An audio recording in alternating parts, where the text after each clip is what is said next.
Hi, boys and girls. This is Ms. Kathy. I'm so happy you've joined me today for another story just for you. My Sisters and the Garden of Grossness by Payne. The summer I turned 13, I was maybe the most persecuted kid in the world. Well, parts of it were good. I mean, that's the summer I received my first razor and shaving cream, which meant that even though I had nothing to shave, I got an opportunity to cut and nick my face every once in a while. But like I said, that was good stuff. What made it bad was that I had sisters. Not just one or two, but 4 of them, all of them younger than I am. Multiply the 1 or 2 sisters you might have and think how terrible that might be. And believe me, it was. To top it off, that was the summer my dad got the tractor trailer full of fresh chicken manure for the garden. Those 2 things, too many sisters and a trailer full of some pretty gross stuff, actually ended up having a lot to do with each other, but not in the way you might think. First, there was the sister problem. I had to be a good example to all of them: Susan, Julie, Jody, and Monica. That meant if we fought, I couldn't hit back, and I couldn't tease them. This was a tall order for someone with 4 younger sisters. Second, the biggest injustice of them all, I had to do both guy work and girl work. I was stuck mowing the lawn and crawling under cars with my dad and all that, but I also had to do dishes and help in the kitchen and make my bed. My sisters, on the other hand, experienced the full blessings of a separation of work and state. Since they were in a state of girlhood, they had to do only girl work. So by the time I was 13, I had spent too many Friday afternoons both mowing the lawn and kneading the gluten. I was ready for a change, for equality, for the big brother to finally triumph. That's when my dad got the trailer of chicken manure, and I came face to face with the biggest injustice of my childhood life.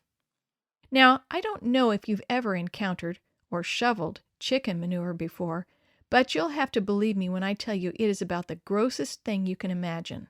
A job like that can be a kind of guide for everything else you might do in your life. People will ask you if you want to do something hard, and, well, if you've shoveled chicken manure, it doesn't sound that bad. Anyway, we were spending a Sunday evening meal eating tomatoes and baked beans, and my dad was handing out assignments.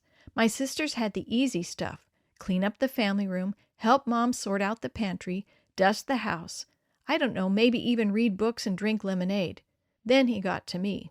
"Stephen, this week I need you to empty that trailer of chicken manure and carry it into the garden. We are going to use it for fertilizer." I must have protested a little bit. I know I at least made a somewhat reasonable suggestion that my sisters had done enough easy inside work, and it was about time that they helped, especially on a job like this. But he did not see my reasoning. "They have plenty to do. I'd like you to start tomorrow morning." So the next morning I delayed as much as I could. I took a long shower. I tried on different clothing combinations. What does one wear to shovel you know what? I delayed over breakfast, but by 9:30 or so I could find no more excuses and walked out back to face my doom. It seemed like the biggest job I had ever faced. There were feathers in it and rotten eggs, and the stuff itself was disgusting. I walked back up to the house and earnestly presented my case to my mother, that this seemed to be totally unfair, and couldn't my sisters come down and help at least a little? Which were all arguments that did not faze her. So, with the weight of the world on my shoulders, I trudged the final walk down Death Row to the barn and got a shovel and a bucket and began. There were no deep lessons I learned on that awful day.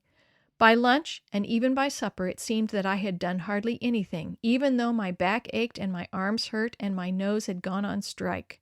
I was certain I smelled so bad that no girl would love me, ever. At supper, I again argued for equal treatment. It was to no avail, and at sunup again the next morning, I attacked my task. Resigned, disappointed, certain that I would probably die on my feet 50 years later when I finally finished this task. But just before lunch, it happened. My lazy, no-good sisters came out and helped. Susan helped me shovel, and Julie carried the pails down to the garden and dumped them.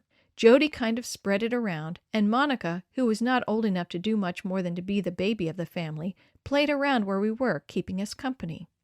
On that hot summer afternoon, we all of a sudden became a family, my sisters and I. The grossest work I could ever think of actually became almost fun.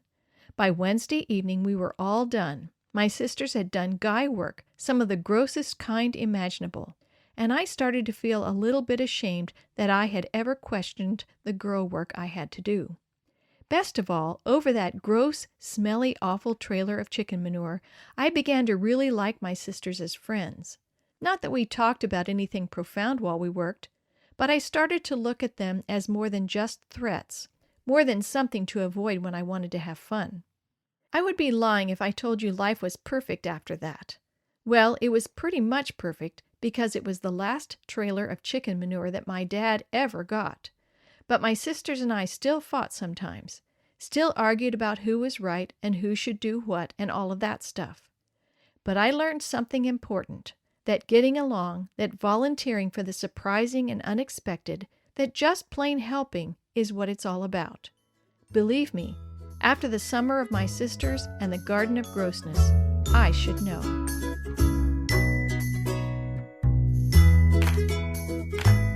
The story you have heard today is from Guide's Greatest Stories, written by various authors and compiled by Randy Fischel, and used with permission from the Pacific Press Publishing Association. If you're interested in any other books published by the Seventh-day Adventist Church, please visit AdventistBookCenter.com or call 1-800-765-6955. This podcast is a production of the Carolina Conference of the Seventh-day Adventist Church.